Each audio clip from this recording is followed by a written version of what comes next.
Oke, sebelum kita masuk ke penyampaian materi, di sini kita akan membahas apa sih? Nah, di sini bareng saya Raisa Firta Zali sebagai host pada podcast kali ini. Oke, sebelum masuk pada materi, di sini kita akan perkenalan terlebih dahulu bersama anggota kelompok 2 Praktikum Legal Drafting. Untuk narasumber pertama, silakan. Ada saya sebagai narasumber pertama, yaitu bernama Muhammad Asep Permana. Yang kedua ada Naila Fadilah Maulida, narasumber kedua. Dan yang ketiga ada Fakhri Nabil Abad sebagai narasumber ketiga.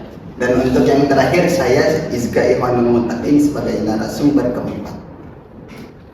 Nah, sebelumnya kalian pernah gak sih dengar apa itu legal opini?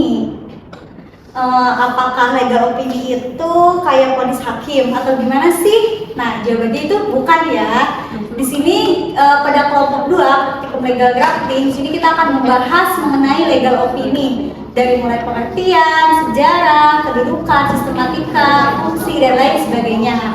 Oke, langsung saja kita masuk pada narasumber pertama, yaitu mengenai pengertian legal opini. Silakan. Ya, terkait legal opini itu adalah suatu legalisasi yang dibuat oleh ahli hukum atau salah satunya advokat, yang dimana isinya itu tentang pandangan atau nasihat hukum yang sifatnya itu tertulis. Jadi tidak hanya dengan kata-kata semata.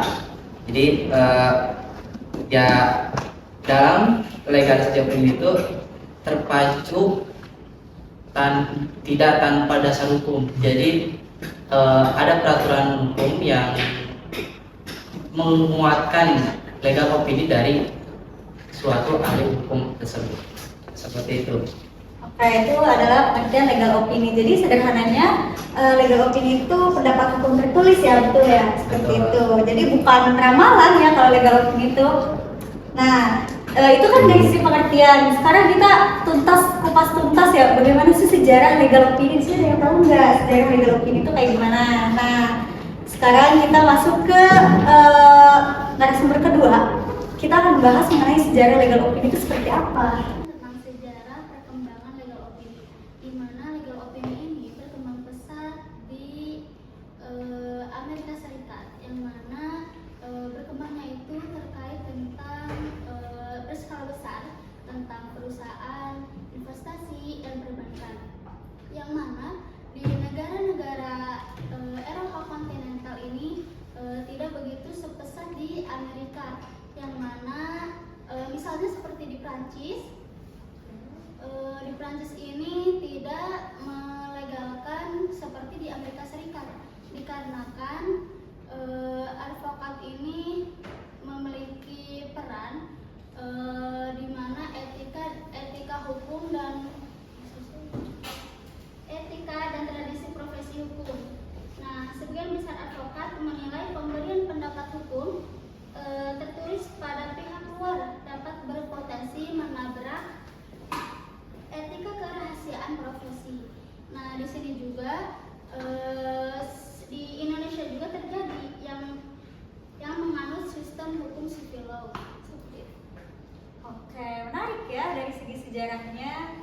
Berarti awalnya adanya legal opini itu dari negara apa ya? Amerika Serikat? Iya, dari Amerika Serikat. Oke, berarti memang segitu seriusnya ternyata mengenai legal opini. Jadi kalau misalnya legal opini yang belum ada nih, ya si transaksi itu nggak bisa dilanjutin. Jadi emang benar-benar harus ada legal opini dulu. Oke, itu mengenai sejarah legal opini. Selanjutnya dari legal opini nih kita akan bahas apa lagi ya? Fungsi. Oke, menarik nih. Oke, selanjutnya kita di sini akan bahas mengenai fungsi dari legal opini. Ya, legal opini memiliki 4 fungsi. Di antaranya yaitu adalah yang pertama adalah fungsi preventif. Apa itu fungsi preventif?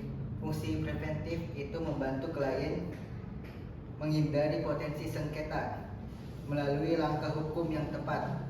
Dan yang kedua itu ada fungsi kuratif. Apa itu fungsi kuratif? Fungsi kuratif memberikan alternatif penyelesaian masalah hukum yang sedang dihadapi. Dan yang ketiga itu ada fungsi business decision making. Apa itu fungsi business decision making? Adalah dalam transaksi bisnis, legal opini berperan sebagai instrumen penilaian resiko dalam asesmen. Dan yang keempat itu ada fungsi penemuan hukum.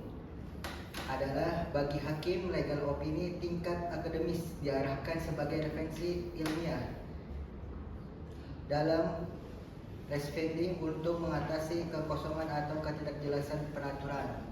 Dan itu adalah 4 fungsi dari legal opini.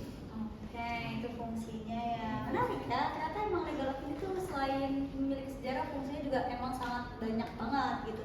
Nah, di sini aku mau nanya nih, kalau legal opini itu dibuatnya hanya khusus untuk advokat saja atau bisa digunakan sama kepentingan lain, gitu kayak misalnya buat bisnis atau buat peradilan, itu legal opini itu bisa nggak sih? Bisa buat keseluruhan. Oke, bisa ya. Ternyata memang sangat penting legal opini ini. Iya, betul sekali. Oke, betul.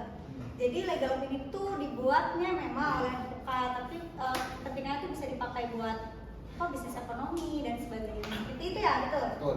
Oke, nah dari tadi nih kita udah ngebahas pengertian, sejarah, fungsi. Selanjutnya kita bahas tentang apa sih dari legal opini ini? Apa tuh? Apa ya? Seperti ada yang Terakhir itu ketinggalan ada nih. kedudukan kita Eh. akan bahas. Belum. Kayaknya sebelum kedudukan ada lagi satu. Nah, apa ya? Ada yang tahu? Kayak dari banyaknya tentang legal opini yang tadi disampaikan, sekarang kita belum tahu nih sistematika legal opini itu kayak gimana ya. Di sini ada yang tahu legal opini itu sistematikanya apa aja? Nggak tahu tuh, siapa yang bisa jelasin? Oke, silakan. Jadi terkait sistematika atau mekanisme pembuatan legal opini itu, sang ahli hukum atau salah satunya advokat, langkah yang pertama dilakukan adalah mencari permasalahan atau fakta-fakta yang terjadi di lapangan.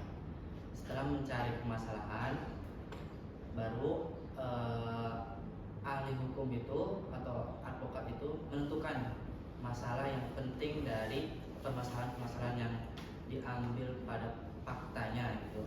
Agar apa? Agar si tujuan dari legal opini itu jelas gitu, tidak melebar dengan cara menentukan masalahnya. Lanjut, setelah mencari dan menentukan masalah, langkah selanjutnya itu mencari aturan-aturan yang berlaku di Indonesia, yang dimana aturannya itu relevan atau ada kaitannya atau bisa dijadikan dasar hukum yang kuat untuk pembuatan sistematika legal opini tersebut. Jadi dengan adanya aturan yang sudah dicari dan dicantumkan dalam legal opini itu, maka legal opini punya dasar hukum yang kuat. Setelah mencari aturan, maka langkah selanjutnya ahli hukum itu akan menganalisis dari peraturan yang berlaku di Indonesia dengan permasalahan yang diangkat yang terjadi di lapangan atau pada faktanya gitu. Setelah itu baru ditariklah kesimpulan dari dari rancangan sistematika legal opini tersebut, dari mencari masalah, menentukan, mencari aturan yang relevan, menganalisis, dan akhirnya menyimpulkan dari ahli hukum atau advokat bahwa permasalahan ini seperti ini tujuannya dan dasar hukumnya ada. Seperti itu. Oh iya. Tentang mekanisme atau sistem pembuatan legal opini. Jadi emang legal opini itu nggak bisa dibuat asal-asalan ya. Jadi emang ada sistematikanya kayak gitu. Iya, dari memang faktanya harus akurat, strukturnya juga harus jelas, kata-katanya nggak ambigu, emang sebenarnya diatur.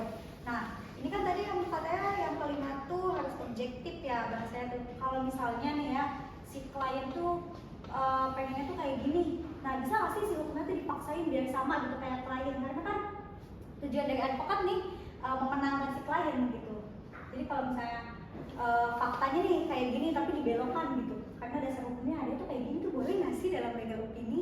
Oh, tentunya tidak. Soalnya kan dalam sistem pertama itu ahli hukum yang pertama dilakukan mencari masalah berdasarkan fakta yang real ada dalam lapangan.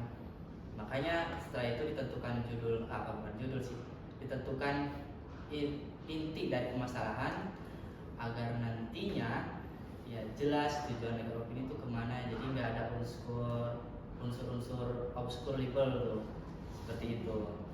Iya, berarti memang tidak boleh ya, Tidak hal boleh. kayak gitu tidak boleh. Walaupun emang nggak tahu ya kita faktanya kayak gimana nih di lapangan, tapi emang nggak boleh kayak gitu tuh. Oke, itu mengenai sistematika dari legal opini. Kita masih ada materi lagi apa nggak ada sih? Masih. Oh iya, satu lagi. Terakhir. Oke, ya dari tadi nih kita membahas sejarah, pengertian, terus apa lagi? Fungsi. Fungsi, sistematika. Nah, kita tuh nggak tahu nih kedudukan legal opini itu buat apa. Kayak di sini kita akan bahas mengenai kedudukan legal opini.